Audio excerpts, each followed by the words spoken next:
Hi Priya. Hi Diksha. Diksha ಯಾವಾಗ ಬಂದೆ? Hi ಡಾ. How are you? ಹೇಗ್ ಬಂದೆ? ನನ್ ಹತ್ರ ಒಂದ್ ಮಾತು ಹೇಳ್ದೆ ನೀವೆಲ್ಲ ಹೀಗ್ ದಿಢೀರ್ ಅಂತ ಕೊಡಕೆನಾಲ್ಗೆ ಬಂದಿದ್ದೀರಾ? ಅಟ್ಲೀಸ್ಟ್ ಒಂದ್ ಕಾಲ್ ಮಾಡ್ಬೋದಿತ್ತಲ್ಲ. ಹೇ ಸಾರಿ ಕಣೆ, ಸಡನ್ ಪ್ರೋಗ್ರಾಮ್, ಅದಕ್ಕೆ ಹೇಳೋಕಾಗ್ಲಿಲ್ಲ. ನಿನಗ್ ಕಾಲ್ ಮಾಡ್ಬೇಕು ಅನ್ಕೊಂಡ್ವಿ, ಆದ್ರೆ ನಾಟ್ ರೀಚಬಲ್ ಗೊತ್ತಾ. ಸೊ ಎಮರ್ಜೆನ್ಸಿ, ಅದಕ್ಕೆ ಹಾಗೆ ಬಂದ್ಬಿಟ್ವಿ. ಬೇಜಾರ್ ಮಾಡ್ಕೋಬೇಡ.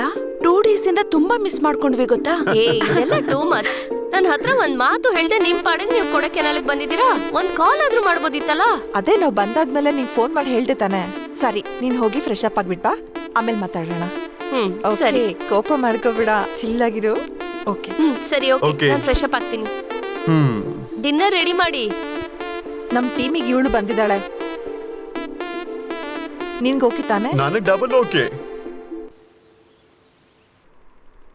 ಡಾಕ್ಟರ್, ಆ ಲೇಕಲ್ ಸಿಕ್ಕ ಡೆಡ್ ಬಾಡಿಯ PN ರಿಪೋರ್ಟ್ಸ್ನ ನೋಡಿದೆ. ಆ ಕೇಸ್ ಬಗ್ಗೆ ಇನ್ನೊಂದು ಸ್ವಲ್ಪ ಡೀಟೇಲ್ಸ್ನ ಎಕ್ಸ್ಪ್ಲೈನ್ ಮಾಡ್ತೀರಾ? ಶೋರ್ ಮೇಡಮ್, ಅದು ಹೇಗೆ ಎಕ್ಸ್ಪ್ಲೈನ್ ಮಾಡೋದು ಅಂತ ಗೊತ್ತಾಗ್ತಿಲ್ಲ. ಆ ಹುಡುಗಿನ ಬಾಡಿಯಲ್ಲಿದ್ದ ಗಾಯ, ಬ್ಲಡ್ ಇದೆಲ್ಲ ಇಟ್ಟು ನೋಡುವಾಗ DNA ಟೆಸ್ಟಲ್ಲಿ ಇದೊಂದು ಗ್ಯಾಂಗ್ ರೇಪ್ ಅಂತ ತಿಳಿದು ಬಂದಿದೆ. ಏನು, ಗ್ಯಾಂಗ್ ರೇಪಾ? Yes madam. ಎಕ್ಸಾಕ್ಟ್ ಆಗಿ ಎಷ್ಟು ಜನ ಇರ್ಬೋದು ಡಾಕ್ಟರ್? DNA ಟೆಸ್ಟ್ ನೋಡುವಾಗ 3 ರಿಂದ 4 ಜನ ರೇಪ್ ಮಾಡಿರ್ಬೋದು. ಹುಡುಗಿಯನ್ನು ಮರ್ಡರ್ ಮಾಡೋಕ್ಕೆ ಮುಂಚೆ ಆ ಹುಡುಗಿನ ಗ್ಯಾಂಗ್ ರೇಪ್ ಮಾಡಿದ್ದಾರೆ. ಆ ಜಾಗ ತುಂಬ ಆಕ್ವರ್ಡ್ ಆಗಿತ್ತು ಮೇಡಮ್. ತುಂಬ ಕ್ರೂರವಾಗಿ ರೇಪ್ ಮಾಡಿ ಕೊಂದಿದ್ದಾರೆ ಮೇಡಮ್. ಅವರ ಗಂಟಲಲ್ಲಿ ಹಗ್ಗದಿಂದ ಕಟ್ಟಿ ಕೊಳೆ ಮಾಡೋಕ್ಕೆ ಟ್ರೈ ಮಾಡಿದ್ದಾರೆ ಮೇಡಮ್. ಆ ಹುಡುಗಿ ತುಂಬ ಹೊತ್ತು ಸ್ಟ್ರಗಲ್ ಮಾಡಿದ್ದಾಳೆ. ಅದಾದ್ಮೇಲೆ ಹ್ಯಾಮರಿಂದ ಮುಖವನ್ನು ಒಡೆದು ಯಾರಿಗೂ ಗುರುತು ಗೊತ್ತಾಗದ ಥರ ಮಾಡಿಟ್ಟಿದ್ದಾರೆ. ತುಂಬ ಕ್ರೂರವಾಗಿ ಮರ್ಡರ್ ಮಾಡಿದ್ದಾರೆ. ಆ ಹುಡುಗಿಗೆ ಏಜ್ ಏನಿರ್ಬೋದು ಡಾಕ್ಟರ್? ಆ್ಯಕ್ಚುಲಿ 23-24 ಒಳಗಡೆ ಇರ್ಬೋದು. ಹೈಟ್ 5.5 ಇರ್ಬೋದು.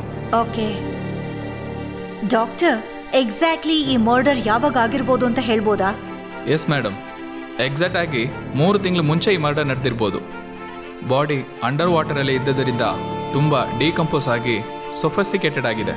ಈ ಥರ ಕ್ರಿಟಿಕಲ್ ಕೇಸ್ ನನ್ನ ಸರ್ವಿಸಲ್ಲಿ ಇವಾಗ ನೋಡ್ತಿದ್ದೀನಿ. ಕೊಳೆ ಮಾಡೋಕ್ಕೆ ಮುಂಚೆ ಆ್ಯಂಡ್ ದೆನ್ ಆ ಹುಡುಗಿಗೆ ಡ್ರಿಂಕ್ಸ್ ಎಲ್ಲ ಕೊಟ್ಟಿದ್ದಾರೆ. Okay doctor, thank you very much. Yes madam, small request. ಹೇಳಿ. ಈ ಕೇಸನ್ನು ಡೀಟೇಲ್ ಆಗಿ ನೀವು ಇನ್ವೆಸ್ಟಿಗೇಷನ್ ಮಾಡಿ ಬೇಗ ಅಕ್ಯೂಸ್ಟನ್ನು ಹಿಡೀರಿ madam. Okay, thank you madam. Okay. ಹೇ ಚಿತ್ರ, ಹೇಗಿದೆಯೇ? ಅಮೃತ, ನೀವ್ ಯಾರು ಕೊಡೈಕೆನಾಲ್ಗೆ ನಿಮ್ ಪೇರೆಂಟ್ಸ್ಗೆಲ್ಲ ಇನ್ಫಾರ್ಮ್ ಮಾಡದೆ ಬಂದ್ಬಿಟ್ಟಿದ್ದೀರಾ. ಈಗ ನೋಡು, ಅವರೆಲ್ಲ ಫೋನ್ ಮಾಡಿ ನನಗೆ ಟಾರ್ಚರ್ ಮಾಡ್ತಾ ಇದಾರೆ. ಯಾರಿಗೂ ಹೇಳ್ದೆ ಕೊಡೈಕೆನಾಲ್ ಬಂದ್ವಿ. ನೀನೇ ನಮ್ಮ ಅಪ್ಪ ಅಮ್ಮಂಗೆ ಹೇಳಿ ನಮ್ಗೆ ಯಾವುದೇ ಪ್ರಾಬ್ಲಮ್ ಬರ್ತಾ ಇರೋ ತರ ನೋಡ್ಕೋಬೇಕು. ಚಿತ್ರ, ಹೆಲ್ಪ್ ಮಾಡ್ತೀಯ ತಾನೆ? ಓಕೆ ಕಣೆ, ನಾನು ಹೇಗಾದ್ರೂ ಮ್ಯಾನೇಜ್ ಮಾಡ್ತೀನಿ. ನಾನ್ ನೋಡ್ಕೋತೀನಿ ಬಿಡು.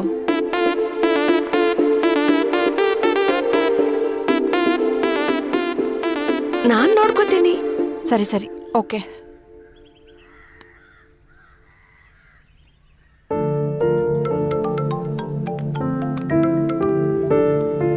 ಹೇಳಮ್ಮ. ಅಪ್ಪ, ಎಲ್ಲಿದ್ದೀರಾ ಅಪ್ಪ? ನಾನಿಲ್ಲೇ ಪಕ್ಕದಲ್ಲಿರೋ ದೇವಸ್ಥಾನಕ್ಕೆ ಪೂಜೆಗೆ ಬಂದಿದ್ದೆ. ಅಮ್ಮನ ಟ್ಯೂಷನ್ಗೆ ಕರ್ಕೊಂಡು ಹೋಗ್ಬೇಕು, ಬೇಗ ಬನ್ನಿಪ್ಪ. ನೀನ್ ಅಮ್ಮನ್ನ ರೆಡಿ ಮಾಡಮ್ಮ. ಪೂಜೆ ಮುಗಿಸ್ಕೊಂಡು 10 ನಿಮಿಷಕ್ಕೆ ಮನೆಗೆ ಬಂದ್ಬಿಡ್ತೀನಿ. ಓಕೆಪ್ಪ. ಸರಿ ಅಮ್ಮ. ಓಕೆ.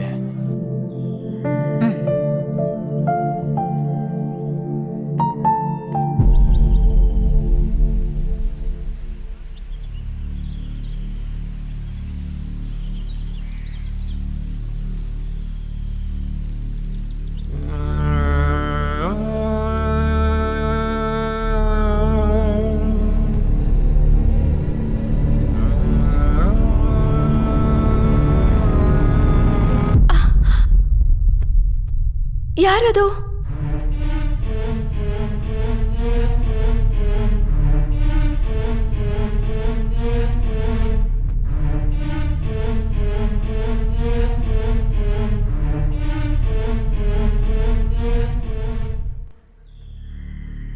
ಮೀರಾ ಬಗ್ಗೆ ಯಾವ ವಿಷಯನೂ ಮುಚ್ಚಿಡದೆ ಎಲ್ಲ ನನಗೆ ಹೇಳಿದ್ರೆ ನಿಮ್ಮ ಮಗಳನ್ನ ಮರ್ಡರ್ ಮಾಡ್ದ ಅಕ್ಯೂಸ್ನ ನಾವು ಆದಷ್ಟು ಬೇಗ ಹಿಡಿಯೋದಕ್ಕಾಗತ್ತೆ.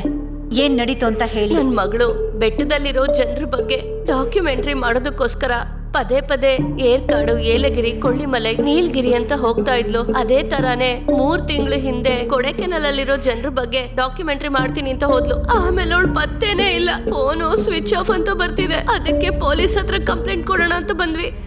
ಅಮಾಯಕಿ ತರ ಇದ್ದ ನನ್ನ ಮಗಳನ್ನ ಈ ತರ ಕೊಲೆ ಮಾಡ್ದ ಆ ಪಾಪಿ ನನ್ನ ಮಕ್ಕಳರಿಗೆ ನೀವೇ ಕಡಿಮೆ ಶಿಕ್ಷೆ ಕೊಡಿಸ್ಬೇಕು.